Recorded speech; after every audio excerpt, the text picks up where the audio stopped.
What is going on, everybody? Welcome back to the End of the Chat Gaming Podcast. This is the 21st episode of this thing. We have been away for a second. I am Nico, as always, joined by my co-host Rico. How are we doing today, Rico? Shut up, buddy. We've been away, like I said, for a second because it's been, like 2 weeks since we've recorded? Almost. Because at first I was sick. So then I had a cough, and it would have been horrible listening to an audio podcast of me just coughing in the mic the whole time. And I would have been a lot of work to edit it out, and I just wasn't feeling up to doing the podcast because of it. So then we got into this previous week, and there was just technical difficulties left and right. So we kept postponing and postponing. So we're a little behind. Yeah.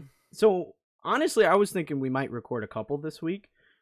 Just because I don't know how this episode's gonna go, because I have some shit to talk about. There's a handful of things that I want to talk about, but as always, we are the End of the Chat Gaming Podcast, where we talk all things video game each and every week, as long as we're not sick, of course. And we are on podcast services as well as over on YouTube. And Rico, what the hell have you been playing? I feel like it really has. I say it every time we do this, that it feels like it's been forever, but it really has been forever this time. This time it really has been forever, to the point where it's like now I gotta kind of like recollect myself. But even though it's been like 2 weeks, it has been too crazy in terms on the gaming side for me. You know, dove into a little bit of Fortnite. Fucking Naruto's coming to Fortnite, so they're about to take all my money. Yep. Let's see, I'm looking forward to that. Yeah. Dove back into a little bit more of that Fist Forge and Shadow Torch game because I want to be able to beat that now.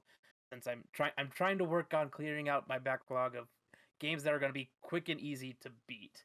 A little bit of Far Cry 6. What else? Gotta hear the whoomp. The whoomp. The whoomp. I haven't heard the whoomp in a while. The whoomp. Then a little bit more of Mega Man 11. I keep forgetting how hard that game is and like the classic Mega Mans are. But really, in terms of games I've been playing, that's about it, really. I have not too much diversity, nothing like super insane. Pretty much just, same old for the most part. Okay. Are you strapped in? Because I feel like I have stuff to talk about in terms of each game that I've played. Okay? Let me just seatbelts on. Okay, we're ready to go. Like I'm gonna start with the one I've always been playing, I was playing Dead by Daylight. I haven't this last week. And now let me get into why I've not been playing this last week, okay? Because they put out the PTB, the test build, so you could test out the new stuff that's coming in the latest chapter. So I downloaded that on my PC, and I played it, the new killer and new survivor, tried out all the perks and all that stuff. Super cool. But they've been hit with a bunch of DDoS attacks. A lot. Like people, one of their biggest streamers got swatted. And so I've just opted to not get on the game, especially because I play it on console. I don't play it on PC, so a VPN isn't exactly in the question. So I've just opted to stay off the game as a whole. The biggest thing about the whole situation is that this has gone on for about a week now, and Behavior they haven't made an official statement about any of it. Which, to some degree, I can understand. The only statement they made was in a Eurogamer article, which I'm assuming they were asked a question directly, and then rather than say no comment, they said, we are looking into the issue. That was the only comment that's been made, but nothing on their official Twitter and all that stuff. So, I see both sides of the fence where it's like they should fucking say something because people may not be paying attention and may still be playing DBD right now and, could have their IP address leaked and everything. So there's that side, but there's also the side of the fence where if they don't have anything, what's the difference between saying something in a Eurogamer article versus saying it on their official Twitter page? They're going to get the same response for people, Yeah, pretty much. So I see it both ways. So yeah, I have not been playing DBD. However, the new killer, very cool. She's called the Artist. She shoots like ink crows, and it's pretty neat. I think she's badass. Her Mori is super cool. I played some of the new Survivor. The new Survivor perks are really cool. The new map looks unbelievable. Like the new map looks super dope. So I've been liking that. I'd like to get back to playing it, but it's not on the table right now. Oh god, what else? Oh, there's so much to talk about. I played this really brand new game. Brand new. You might have heard it. People are kind of hyped about it, Might have heard about it. It came out on 11/11. I think it's Skeets, Skiru. Yeah, Skyrim Anniversary Edition fucking came out, and it was only like I think $17 to upgrade it from like the basic edition that was the special edition that was on Game Pass. So I just said fuck it and I upgraded it.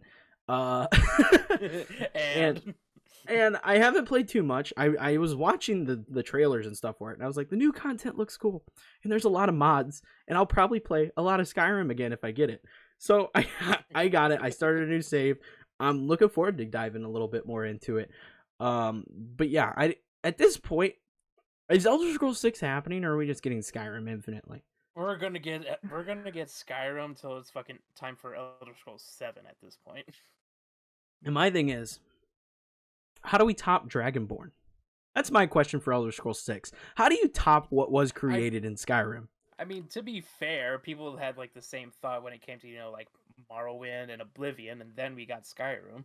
So I have faith they'll think of something. It's just kind of a matter of what do they do. Yeah. Imagine if they like tried a continuation of it, just as like, fuck it, we're gonna continue the Dragonborn thing, but we're just gonna add more shit to it. I don't know. I'm keen. I don't know how far out. It's got to be a 2023 because Starlink's next year. So it's got to be way farther out. So we'll probably get, at least 2 more versions of Skyrim before we see Elder Scrolls 6. But regardless, yeah. I'm kind of looking forward to it. Like, they have the new survival mode, and they added fishing, and a bunch of stupid shit that shouldn't have me excited, but I'm genuinely very excited to get in and try out. It's just those, like, little treats they toss in the air to keep me interested. Yeah, so I have that. I'm keen on hopping into that. But still been playing the usual, got a little bit. I played some Fortnite, like you said, Naruto's coming, so I was playing a little bit of Fortnite, a little bit of Apex. The problem I'm having with those games right now is I'm just so burnt out on Battle Royales. I'm so burnt out on Battle Royales. A little too much lately, yeah? Yeah, a little too much. You're back. We're good. You froze for a second on my screen, but I think all the audio came through. But, yeah, I'm burnt out. I'm big time. Like, I don't know why, but it's just killing me to play some Battle Royale. So here's the next talking point, because I got Vanguard. Yeah, I got Call of Duty. I got the new Call of Duty, and I was very on the fence about it. I've talked about it on the podcast, and I was very on the fence about getting Vanguard. Here we go again. I think it's just the video freezing. I don't know what the hell is going on. Fuck. Give me a sec. Okay. I think we're good. Stabilizing. Okay. But I've talked about it on the podcast where I wasn't sure if I was going to get Vanguard. What happened was I couldn't sleep. The night it came out, I went to bed. I laid in bed for... Yeah, I couldn't sleep. I laid in bed for 2 hours. I was like, fuck it. I'm going to get on my Xbox. I was like, oh, fuck. Vanguard drops tonight at midnight. I bought Vanguard, installed Vanguard, played till 5 in the morning. So... Here's where I'm at. Like, I told you at the time of release that I don't know if I'm gonna get it 5 hours in night 1. Like, I told you the night of release, the day of release, that I had some things to say about Vanguard. Fuck. Mario does good technical difficulties. COD was, DDoSing us because Nico's about to say some shit about their game. Okay, yeah, I'm gonna say some stuff. Okay, because I'm going to say first off that I am absolutely loving Vanguard. I've only played multiplayer. I haven't touched the campaign at all. None of the campaign has been touched. I've exclusively played multiplayer, and I have close to 24 hours in the game. Okay? I'm almost prestiged already. I've been playing the shit out of this game. And I love it because, like I previously stated, I have not been keen on Battle Royales right now. I think... At this point, I'm so ready for a good old die respawn kind of game that Call of Duty could have handed me shit on a plate and I would have said thank you. Like, so I like Vanguard. I don't think it's a bad game at all. I really don't think it's a bad Call of Duty. However, it is one of the least polished Call of Duties I have played on launch. Like, it was... pretty bad. Like the MVP, play the game stuff, those don't work at all.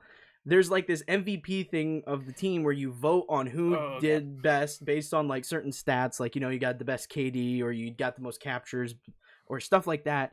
Sometimes those just don't show up and you just vote, like you just see the text on the screen. Some of the maps look pretty fucking rough. And like it's weird because some maps look rough and then other maps are like stunning. So I'm just like it's so weird. Like it's so weird.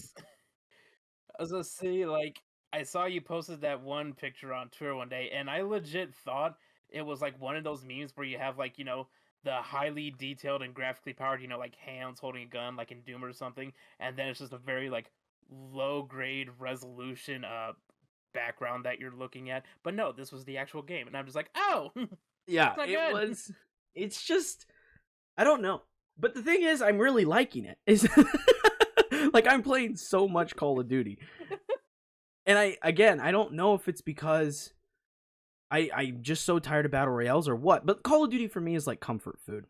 Like even if it's shit, I'm still gonna play it, and I'll still probably like it to some degree. Like, it's just that game. Like, I'm going to play the campaign and have fun with it. It's just something that's... I've played for so long that I just want to keep playing it, you know? I think it's come down to is, like, we've gone so long now, like, with...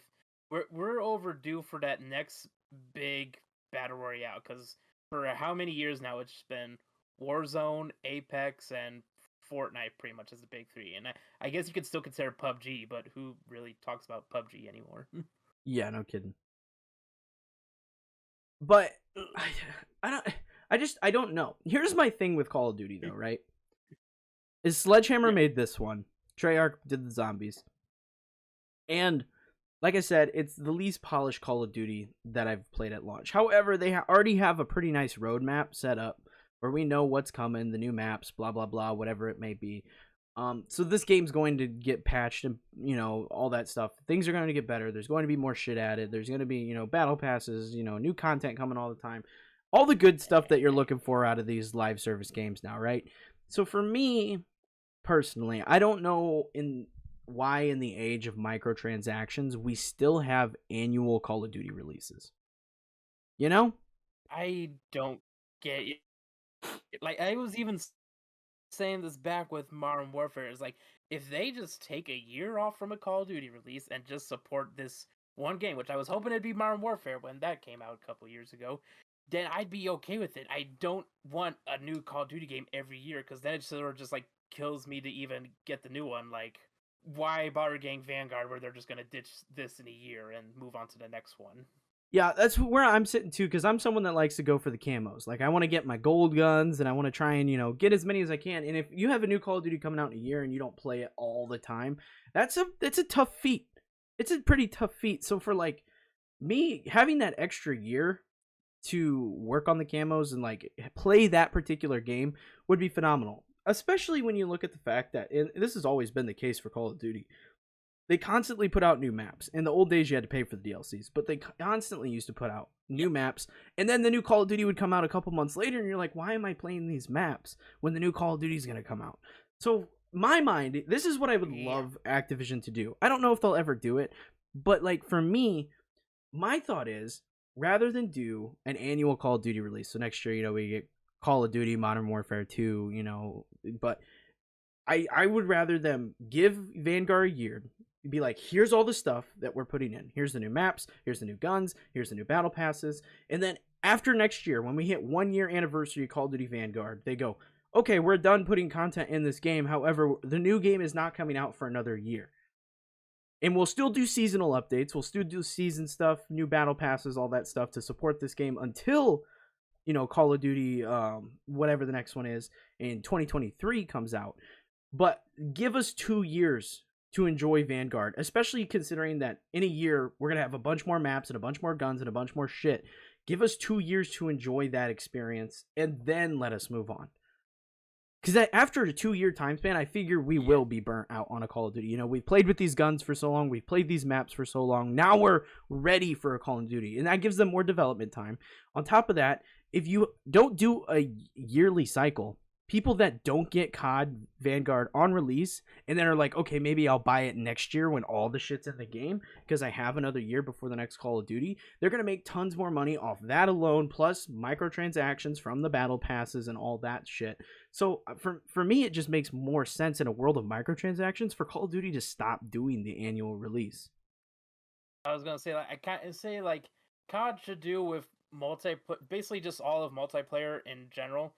Maybe aside from zombies, what they do with Warzone. Warzone, since what was it first introduced, Modern Warfare, has now carried over to several Call of Duties as its own separate thing. You can download it separately without buying the next Call of Duty. Why not just do that with multiplayer in general? Make a multiplayer that just spans across multiple Call of Duties, and then, of course, throwing your battle passes and then your fucking cosmetic microtransactions and just make your money off of that. The reason I think they're not doing that is because they got 3 studios working on it, and all of those studios have their own unique play styles. You know what I mean? Like, Modern Warfare felt different than Black Ops Cold War, which was Treyarch. Now, this game feels like a mix between the two, but not quite the same as either. And if that's Sledgehammer behind it. So all the games, like, feel and look their own way based on the developers behind them.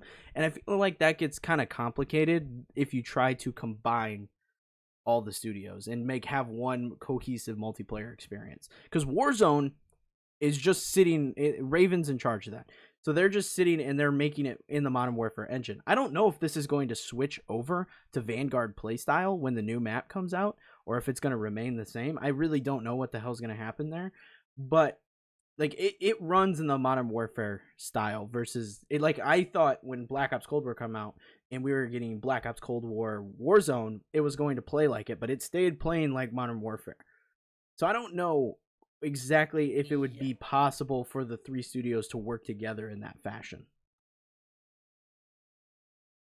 It's very hard to say unless, Activision does something where they just merge all these studios into one and basically rename the entire company as, it's not Activision anymore, it's just COD. Because that's pretty much where it's at right now. It's an interesting place, but yeah, I don't know. I just really would love for Call of Duty to be a bit more fleshed out. Like, I'm not saying I need a longer campaign. I'm just saying give me more time to enjoy the game that you made. Because in a year, I don't want to have to buy the new one. I want to play all the new maps and all the updates and shit that you've put into the game. All the work that you've done, I want to keep playing that. Yeah, like, I just want, like, at least one Call of Duty game that, just carries over 2 years. They can do it. People still play the hell out of Modern Warfare, but it's just like, it just needs that heavier support is all. Yeah.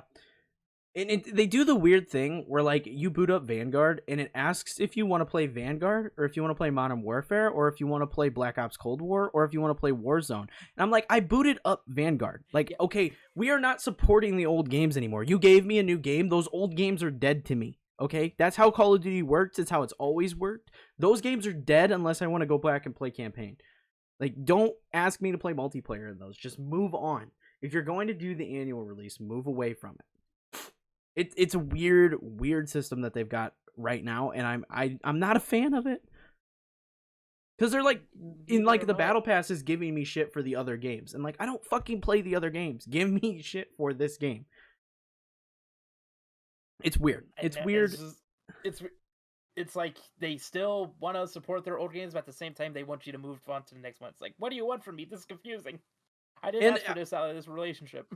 I've seen pretty, like, positive reviews overall. Like, most of it's getting like average scores, like 6 7s out of 10s, which is like whatever. I don't think you really need to reinvent the wheel for a new Call of Duty, you know what I mean? But like, I feel like because of like the average reviews and the fact that like Battlefield has seemed to have like a rough launch here and it's very buggy and like it really needed some more time in the oven from what people are saying, I think Halo has a pretty good shot of coming out on top as the big multiplayer game of this year. Now, I'm not a big Halo guy, personally. I'm very much more of like a more modern first-person shooter, so Call of Duty and Battlefield hit harder for me than Halo, but I could definitely see, because of the rough start that both of these games seem to be having, that Halo really sneaks in and shines. Yeah, like I just don't know. COD's, like you keep saying, COD's in a weird state right now. It's gonna be interesting to see how Halo plays out, especially with the way they're doing like the multiplayer and campaigns separately. Are those even releasing at the same time, or is it gonna be one and then the other? I forget. I don't know. Okay, I heard initially that they were going to be releasing separately. Then Halo got delayed till December. And now there's rumors that one of the Halo parts is coming out tomorrow on its original release date. So who knows what's happening? I don't really know what the hell's going on at all with Halo. I as far as I know, everything's coming out next month. That's all I can tell you. Yeah, next we're in the final stretch of the year where some big stuff's coming out in terms of multiplayer, at least. Yeah. Okay, now Call of Duty's out of the way. We want 2 years between Call of Duties. The last game that I've been playing, we're still on this, okay? We're still on this. I told you I was going to have stuff to talk about. On this. The last game I've played. Yes, I know. And it's one that snuck up on me. It's one that really snuck up on me, and I want to talk about it because I didn't think I was going to like it. I know. Oh yeah. I did not think I was going to like this game as much as I do, but I have just dove in. And that is Forza Horizon fucking 5, motherfuckers. This is the best game I have played this year. Hands down. Like, it tops Deathloop. I love the hell out of Deathloop, but it tops Deathloop for me. I only hopped in to just look at the graphics because I was like, this is easily the best looking game that I've seen on next gen so far. So I hopped in. I just wanted to play the graphics. I downloaded it on Game Pass, and it looked really good. I did the first couple missions. I turned it off, played Call of Duty, right? Then my buddy got it and was like, hop on, let's try and party up and do some stuff. So I hopped back in, started playing again, and I got hooked. It sunk in what this game is, okay? It really sunk in. Like, I started playing. You're in Mexico this time around. The last game took place in the UK, and they killed it. Playground Games absolutely fucking killed it with this open world. It looks so damn good, and the way I would describe this is like a car PG. Like, you... Yeah, I'm serious because like fucking get the patent for it. Like I genuinely, like, it reminds me of an RPG like Skyrim or something, where there's like different objectives all throughout this big open world area. There's no requirement. You go where you want to go. There's obviously missions and stuff along the way, but you do what you want to do, and it's so addicting. And like, they did a good job with like the variety of cars in the game. There's like 700 plus fucking cars in the game. So there's like all the side objectives on top of that. So you're doing a bunch of different racing styles. There's the dirt racing, there's the cross country racing, there's the street racing, there's the like inner city racing, like the undercover racing kind of stuff. Like, it's so, the variety of shit that you have in this game to do is unbelievable. Plus, they have the creator lab stuff. So you like have people online making a bunch of different like game modes and races and stuff that are just weird and wacky with different rule sets to do. Like, there's endless content in this fucking game. And there's no right or wrong way to play. And this is the thing that I loved the most. Like, most people, they have a list of 700 cars. They're going to start looking at, the sports cars. They're going to look for the stuff that, the flashy, shiny shit. Not me, man. First car I bought, Ford F-150 2017 Raptor, excuse me. I am rocking and rolling in my F-150. And good Lord, I am tearing it up in the off-road races, all right? And what else did I buy? I bought a Ford Fiesta. I got a Ford Fiesta. I have 3 different F-150s for the record. I've got 3 different F-150s. I've got a Ford Fiesta, Honda Civic for street races, of course, a Mustang. So I've got like a good variety of vehicles to choose from here, and I'm addicted. And the nice thing is, I'm not really like a huge car guy, right? I appreciate cars, but I don't know like the inner workings and all that stuff. So this game is really cool in the fact that same. Yeah, like, I appreciate cars, don't know what the hell I'm doing when it comes to like their specs. So the nice thing is, if you are that car person, you can hop into this game and you just like tune your car exactly how you want it. There's all those features available. Or you can go online and just download other people's preset builds that know what the fuck they're doing and download those and apply them to your car. So you can play this as a total car casual. Like if you just appreciate cars, you can hop in and have a good time with this game because somebody else can do the work for you and you just download and buy the parts for your car. Like that's all it is. And as a casual car fan, like that is something that's super nice. Especially because I'm not a racing game fan. Like I'm not big on racing games. Yeah, I was gonna say you're not like only thing really would be like Mario Kart or something like that. Yeah, I'm not a big That'd racing be the fan guy, closest but this thing, is like, as far as I know, in terms of racing games you're into. but this game it just has so much going on with like the open world and exploration and there's so much over the top shit. Like let me tell you, like I raced an airplane. The opening mission, you're dropping out of a plane in multiple different areas and then you're racing as soon as you fall out of the plane. Another mission, I raced an airplane and then as I was racing the airplane, motorcycles fell out of the airplane and I was racing them, and then I hit a certain part of the map and they hopped off the motorcycles and had wingsuits and I was like, what the fuck is going on? Then another mission, I was racing jet skis. Like there were like rivers that were going through the track. So these people on jet skis are zipping through the track and I'm trying to beat them in a race. Like all of the missions are super over the top. And then the way it works is as you progress, you win more races, you get more accolades from exploring, whatever it may be. You'll level up and you'll get to do one of the main story missions. And then you get to pick and choose from the different styles, whether it be street racing, you know, the main event, the off-road racing, whatever, and you can put stamps in it. And once you complete the whole list of objectives, the story missions for that particular category, there's like a big over-the-top race. So the other day, I finished the off-road sequence for the story missions, and they gave me the mission called the Gauntlet, where I had to do this big finale race. I shit you not, this race was 50 miles long, and it took me half an hour to complete this race. Half an hour of hard racing, brother. It was insane. Like I would hit a turn and somebody be passing me, and it felt awesome. For half an hour, I was neck and neck with like 2 other vehicles in this race. And it's super cool because it does feel like the finale for whatever sequence of the story you're doing. And it feels super rewarding doing that big mission. I was freaking... I'm obsessed with this game. I can't stop playing it. And it's one of those games, like it's the first time in a long time that I've woken up and been like, I need to play this game today. Like it is on the to-do list at some point to play.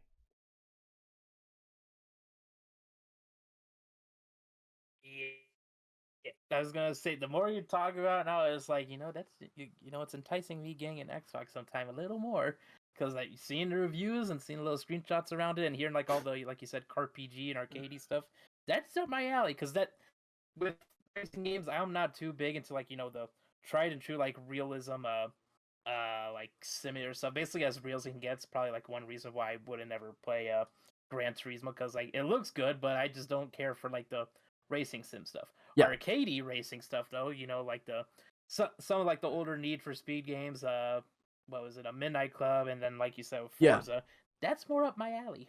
See, I like Forza because it has a nice balance. Like it has arcadey elements, but it doesn't feel super arcadey. Like it's a nice mix between the classic like hardcore racing versus the arcadey style. Because like as you race, like right now, there is the online aspect. You can do these races online, but I'm doing it just against, they call them drivatars, which are just like people on your friends list. They throw a name on an AI and you start racing against your friends' drivatars. So I've been doing that, and as you win more races, they're like, hey, you've been winning a ton. Why don't we crank the difficulty up a little bit for you so you have more of a challenge? You're like, fuck yeah, because you get like bonus experience and bonus credits. So you're like, yeah, let's do that. Crank it up, and it gets a lot more challenging. And I like it because like you do have to hit your turns right. You have to be able to move your car the right way to win certain races. It is a challenging. However, you're not really punished for driving off the map, like off the certain track, because there's so many like objects in the world that are destructible. And even if you run into those, there's like this overall meter, like it's like a skill meter. and doing shit like drifting, hitting high speeds, that's going to give you points in that. But also running into shit and destroying stuff gives you destruction points that goes into that skill meter. So you're getting rewarded for kind of being bad and going off the track. And it's this weird balancing act the game has that I really like. But there's also, like, if you screw up in a race, there's a rewind button. So you just press the rewind button and you go back to a point and you're like, okay, now I know if I drift too much in this car, I'm going to spin out and turn around versus, this time I'm going to hit it a little bit differently and be able to handle it. And I think it's really forgiving that way. And I really, really like that feature.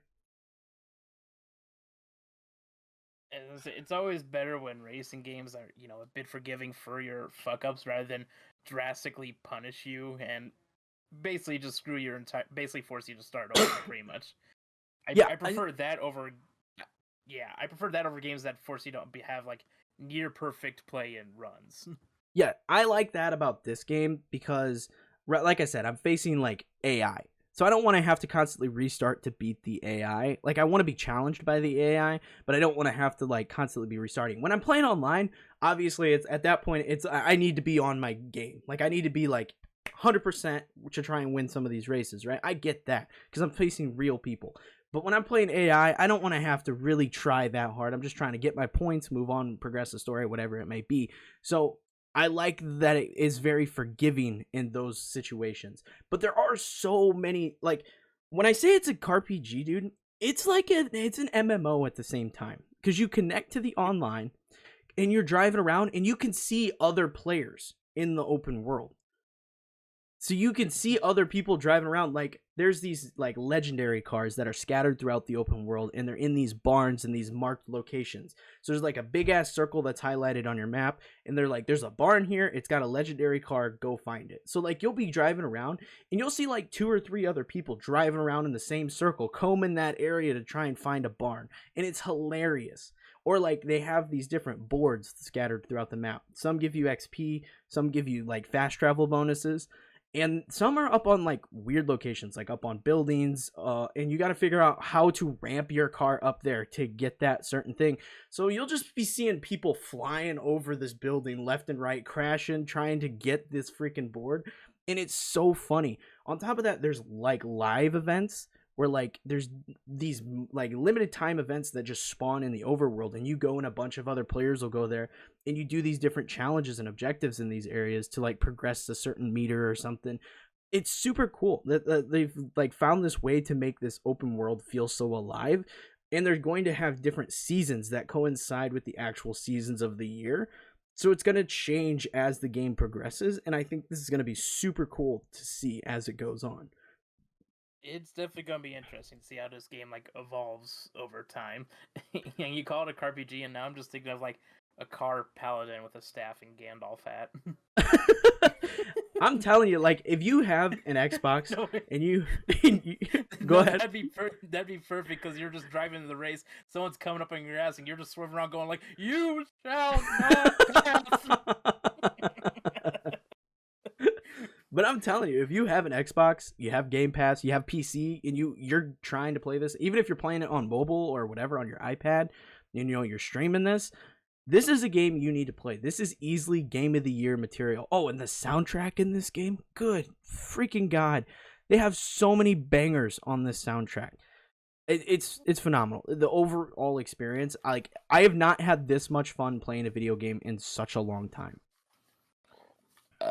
I was gonna say most of them have usually been like frustration handpulling. It's like, that's bullshit. Yeah, it's a fantastic experience. I can't get enough of it. I really can't. Now, right now, I will say the game came out early. I think it came out on the 5th for people that like got the special edition, and then it came out on the 9th for like Game Pass and everybody else. So yeah. There has been a bug where like it's kind of like their servers are kind of weird, and they like kick you off the servers a lot. So they've already said they got a hotfix coming for that. So no need to worry, it's coming. It'll be here. But like, you can play online with your friends. I think you can have like, they call it a convoy of up to like 12 other people in your world driving around with you, and you can race against your friends and do all the explore with your friends. Like, there's just so much shit to do in this game, and none of it feels like a waste of time. Like, everything you do feels like important to like progressing your game. and I don't know, it's so fun because of that. There's no wrong way to play however the hell you want. I'm just waiting for when, the world gets to that post-apocalyptic state where you can just drive around wherever you want and not worry about hitting any pedestrians or when you run into houses. I'm just waiting for Forza to become reality. But yeah, it's a great game. But then that's it. That's all I've been playing. And we finally covered that. We finally covered what I have been playing. And now we're just at the point where, like, we got games coming. Like, this week alone, we got the new Pokemon, we got Battlefield. And Battlefield seems like it's in a rough spot. I gotta say, it seems like it's in a rough spot. I've seen constant people talking online about there being bugs, crashes, just shit that this game should have been delayed, is basically what I'm seeing. And that's the general consensus. Right. But we're at the point now, with basically a little less than a week till it comes out, where it's like, even if they want to delay it, I don't think they'd be able to now at this point. I mean, they still could, but I don't think they could afford to do it. They can't delay it, because if you bought the deluxe edition, it's already available for you. You're already playing it. Yeah, so nope, can't delay it now. Yeah, you can't delay it now. I'm still getting it. I'm looking forward to getting it on Friday. I'm still going to play it. But that kind of is the case for every Battlefield. And I'm not, like, giving excuses, but it seems like every Battlefield at launch is incredibly buggy. And then, like, in a year, it's, like, one of the best first-person shooter experiences that you'll have. Like, it takes forever for them to polish the game and make the game they actually want. But, like, once they do, they nail it, which is so weird. Like, it needs to be that way at launch. But I don't know. I'm still getting it. I'm looking forward to it. I'm more looking forward to Pokemon. Pokemon's got me really excited. I don't know why I'm so excited, because they're just remakes, but I'm just beyond excited to get into these games. They're one-for-one remakes, but still, it's one of, like, the better gens to come out, so. Yeah, I'm so looking forward to that. But that's, God, that might be all I have. That's all. I talked about Forza. I talked about Call of Duty. God, there's been a lot. Yeah, there's gonna say lots of games to play, and then lots of games still coming out. Now, there is something we could talk about here, because you talked about, the prospect of getting an Xbox. Yeah. And I have a feeling that over the next, couple weeks going into the holidays here, those next-gen consoles are going to become more and more available. Part of me thinks so too, but also part of me doesn't, because recently it was announced from Sony that not as many PS5s are going to be available for purchase as they originally projected, due to production issues and stuff like that. And then, of course, usual shipping taking longer than expected. So it's hard to say. It's like 50-50. I do think you're right, but at the same time, it's hard to necessarily say, depending on how many they were going to have initially. From what I've seen, the Xbox Series S seems to be in stock pretty much everywhere. Like, if you look online, you could find an Xbox Series S in a matter of minutes. The Series X is a little more rare, but I follow Matt Swider on Twitter, and I have his notifications turned on, because he constantly has updates on when, PS5 restocks go up, Xbox restocks go up. And within the last week, I've seen a consistent increase in the number of Xbox Series X that have been available online. So I feel like the Xbox side of things, they're doing a pretty good job of getting their shit out and getting them ready for the holidays. And I've seen a lot of places having them in stock with the, I don't remember what it's called, maybe it's the Xbox Direct program or whatever. I don't remember exactly what it's called, but it's the one where you can do down payments. You get like 2 years of Game Pass or something, or a year of Game Pass, and you pay off your Xbox over the course of a year. So I think for like $26 a month, something like that. You'll have to look into it to get the exact numbers. Yeah. But every month you make a payment, and then you get your Xbox with a year of Game Pass. And it's a pretty nice deal, honestly. I've seen a lot of places have Xboxes in through that particular deal. So I think the Xbox side of things, it's looking promising. PlayStation is a little less so. Yeah. Now, last year, GameStop did have them in stores. I don't know if that's going to be the case again this year, if they've got a secret supply that they're about to start distributing and getting ready for Black Friday, but they did have them in stores on Black Friday last year, so they might, bamboozle us and pull that again. Yeah, hard to say. So far, it seems like the most readily available console in terms of next gen is going to be the Series S, because I know at like Walmart, most stores already have like Series S. It's ready to go for when they do their Black Friday sales come Black Friday. And honestly, those are great. The Series Yeah. S is fantastic for getting into next generation. It's a low price point. They are putting out, we talked about it recently, they are putting out the new Xbox memory card. So you can get an extra 512 gigabytes for your Series S, probably for around another 150 bucks.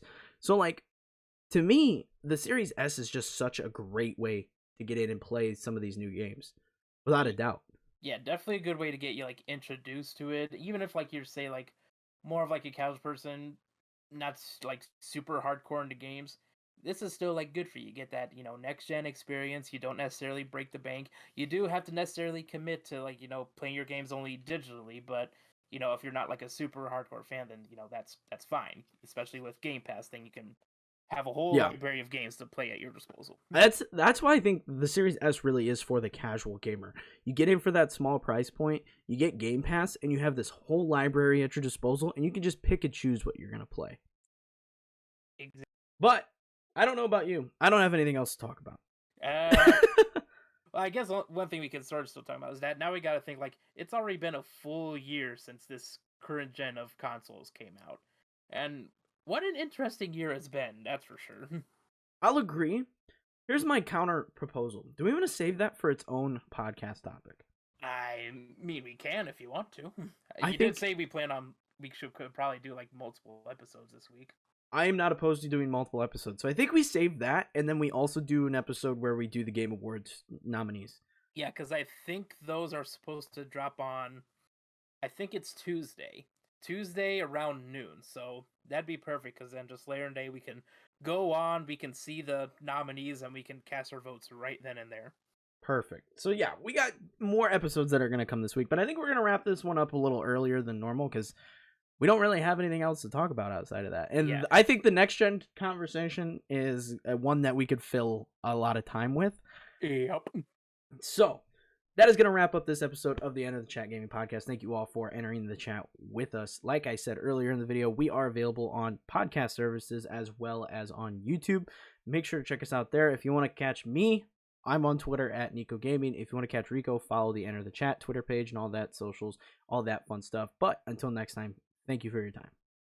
Peace.